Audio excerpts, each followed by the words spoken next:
I have slowly been developing my own work of fiction for the past few years, since 2020. I have bits and pieces here and there, and I have added and changed several things, and I've even started to do some concrete writing for the project.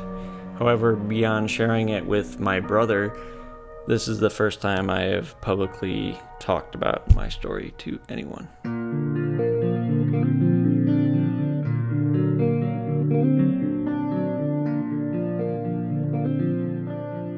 I keep calling it my story, mainly because I don't want to refer to it as a book or anything really right now, because who knows what it'll become. I sure as hell don't. I originally wanted to write for it to be a cartoon or like an animated show, something with shorter episodes and like a targeted demographic of older teenagers, young adults, or something that even like adults could enjoy. Inspirations include Adventure Time, Over the Garden Wall, and Infinity Train. Some of my other main inspirations, just to give an idea of where my mind is coming from for this story that I've been creating. The Southern Reach trilogy by Jeff Vandermeer. It's a crazy science fiction, fantasy, horror story that is also a great example of an interesting literary genre called New Weird. Jeff Vandermeer is kind of, well, he's not like the biggest name in the industry, but he himself is known for this unique kind of story and world building. Another inspiration would be Native American lore and Norse mythology type lore. I really like these two cultures and just learning about them individually. And I think they have some interesting similarities between them. And those similarities are, like nature-based, and they have kind of like a feeling of like eldritch history between the two of them. And I know that's not unique to just those two, but to me they stand out. And then some more minor inspirations are an anime called Mushishi, a book called Ka Dar Oakley in the Ruin of Ymir, The Curse of the Wendigo, which is another book, Lost, the TV show, and Twin Peaks, the TV show, as well as David Lynch, the director and creator and writer of Twin Peaks, among other things. My first ideas came about in the form of the main character, a young girl around the age of like 12 to 13. One of my favorite personal stories is Alice in Wonderland, and I just really like the idea of like a young character that has the imagination and innocence of a child, and having that like imagination come into real life, and that child like experiencing it in real life, and having that like imagination just become real. And that's not exactly what my story is about, but I still like implementing that same kind of childlike imagination and innocence into it. My character, she lives in this dark, unknown space, like a room. She exists here, and this is all she really knows, and it's all the reader knows as well. The walls are made out of like some kind of like dry, like stick bone material, all built together, kind of densely, and the floor isn't as comfortable as the walls. It's more, easier to lay down on if she wanted to like go to sleep or something. There's very little light in this room. It mainly comes through the dense material that's making up the walls and the ceiling of the room. And it always kind of feels like the room is moving, but not like super jarring like a boat or something, but like when you're in a moving thing, like a car or maybe like an earthquake or something, but not that as dramatic as like an earthquake, but I think you know what I mean. As far as any sustenance goes, like food and water, she does get it. She does need it, just like a normal person. But it just sort of like appears whenever she wakes up from sleeping, or if she's, not paying attention or something, and it will appear on the other side of the room behind her for her to consume and to continue living. The original idea that I had for this girl is her being nameless, at least at the beginning of the story. And there's not much dialogue at all because she has no one to talk to, really. And because she's in this room alone and this is all she knows, she doesn't really know language anyways, in order to like talk to herself. Because of this, the darkness and the mystery of it, I want to keep the reader also in the dark about like what is going on. Of course, as the writer and creator, I know what the room is that she is in. And I will tell you that it's a sentient being that's made up of these sticks and bones and whatnot. It uses the skull of an elk as its head, but really it can form itself into anything using the materials that it's made up of. And it's like a representation of death, or like the god of death. And it is keeping this child alive as it traverses the ruined landscape of a place very similar to Earth. At some point, this character is revealed, but its motives are unknown because it too does not talk, at least in the beginning. I know that this type of story isn't for everyone, not that it has to be, I'm making it for myself because I think it's interesting. But as you can clearly tell based on my inspirations and what kind of stories I enjoy, I like confusing, supernatural, weird, not completely explained, up to the imagination of the consumer type stuff. Like that's just my forte. I want to take note of something that David Lynch once said. He said, "It makes me uncomfortable to talk about meanings in things. It's better not to know so much about what things mean, because the meaning, it's a very personal thing, and the meaning for me is different than the meaning for somebody else." If you don't know who he is, David Lynch is a director and creator known for creating some interesting and odd movies and TV shows. If you've ever heard of Twin Peaks from the early 90s, that was him. He also did Blue Velvet and Mulholland Drive, among many other things. And both of those are movies, by the way. He doesn't like to fully explain what happens in his creations because once you give something a meaning or a name, that's all it will ever be. It can never be anything more than that. And like he says, meanings can be different to everyone. So why define it to something specific? Okay, so that was a little bit off the rails, a little tangent that I went on there. But it's just a thought that I really like and something that I wanted to incorporate into my own creation because I like leaving it up to the imagination of other people. But I must say it is very difficult, especially as the creator, to create something without meaning. Maybe I shouldn't say without meaning, but like something with open meaning. Because then it's like, well, then what the hell am I even doing this for? So when I started coming up with the meaning and foundation of my story, like who this girl was and what her role was, what she is meant to do, and how and why this being of death is seemingly helping her, keeping her alive, I had to create meaning, even though that's not something that I want, but I'm still trying my best to like keep it open and channel my inner David Lynch, for better or worse. if you've seen some of his stuff, it might be kind of messed up, but he's a great creator. I started to explain these things to myself and write them down.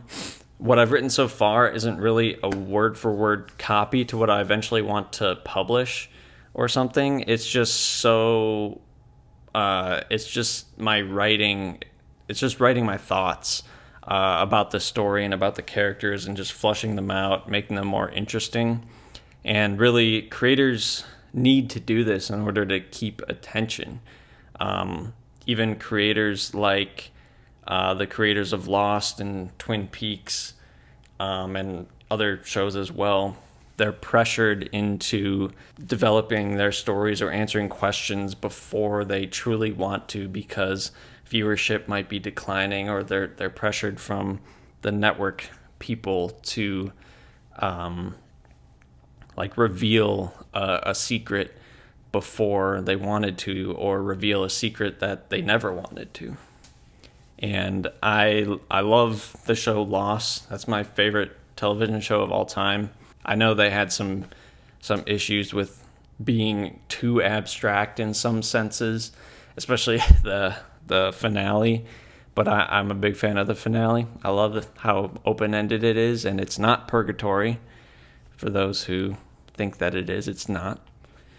And I love the open-endedness of Twin Peaks as well, even though I know David Lynch was pressured into revealing the killer of Laura Palmer before he really wanted to. So I guess that's a justification to myself about why giving meaning or explanation or names to some things is necessary and useful to like a creator. It was an internal struggle within myself to do this still. However, it still is. But I really do enjoy what I've come up with so far, and I'm pretty proud of what I've been able to come up with so far. So I will go over with you, the listener, a general idea and plot behind the two characters that I've shared so far, as well as like other possible characters, and also the setting and some of the background behind the lore of the world and why it is the way it is and how it became that way. So, like I said, the being housing the girl is death, or representation of death, but he's also no longer death. He had to give up his powers that are associated with the god of death. Reason being, he had gone to war with his opposite, the bringer and creator of life. Each being, those two, had existed since the beginning of time, and they each had their own power. One to bring life, create life, and the other to take it away and send the bodies back to Earth. And this duality had to exist in order for the world to exist and for the world to be whole. And death started to get a little jealous of life because he always saw his powers to be more negative. It was always associated with fear and blood and gore and ending happiness and ending love. And he saw that life was about creating love and like creating happiness and creating beautiful flowers, beautiful scenes and colors and all this stuff.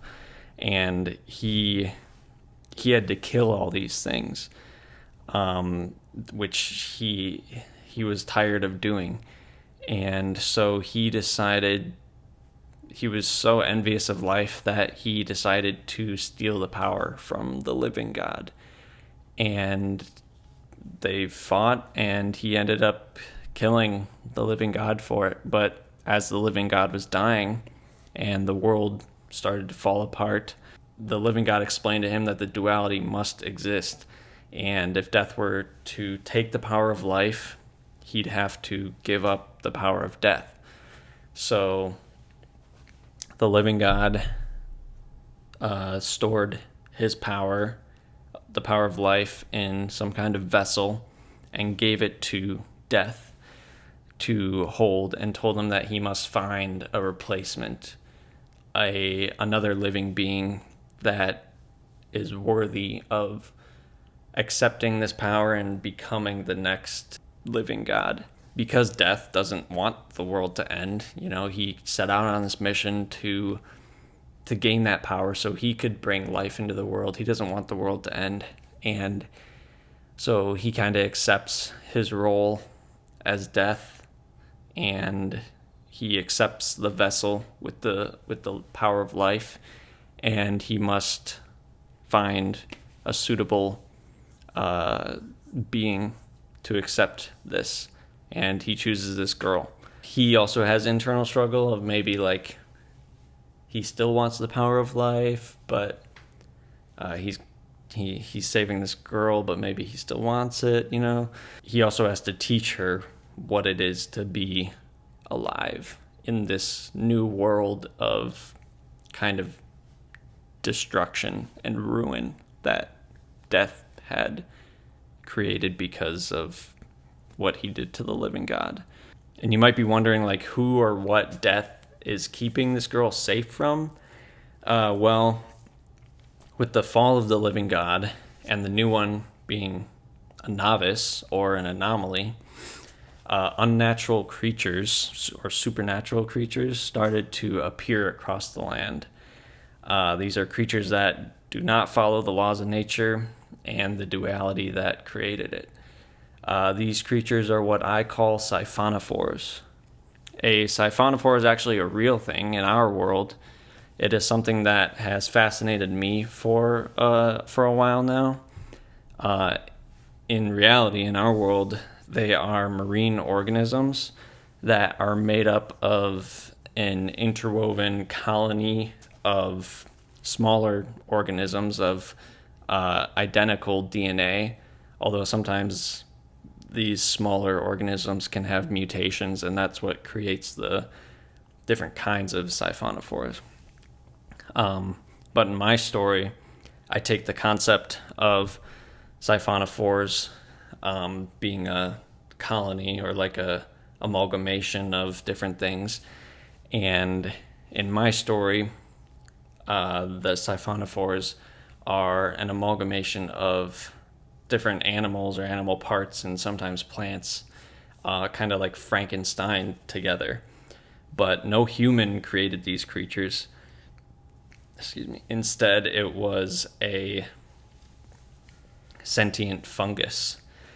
And instead of like the pieces of animals and plants being sewn together by needle and thread, instead they're held together by mycelium or hyphae, which are like the threads and tendrils of fungus, or you could think of it as like the roots of a fungus. Although this fungus is not inherently evil, it believes it was wronged by the living God in the past, and thus has no qualms with destroying and creating havoc on the earth after the living God is dead, after Death killed the living God. And some of the siphonophores that it creates, they are no longer under its control, and they've also gained certain levels of sentience. Some of them are more like zombies, and they just kind of wander, and they have like a one-track mind, and others they've developed the intelligence equal to that of like a human. And these characters kind of all set up the foundation for where I want the plot to go. And that is all that I really want to share at this time. I'm very excited to continue fleshing out my ideas and characters and the setting and the world and everything within it. And I do have more. I just didn't want to share everything that I have, but rather just like the general ideas behind the story and the world. And I hope maybe someday it will all come to fruition in the form of a novel and or maybe a graphic novel or an animated TV show, but those take more time and art skills that I don't have. But until next time, my name is Noah Funnel, and this has been FarCast, signing off.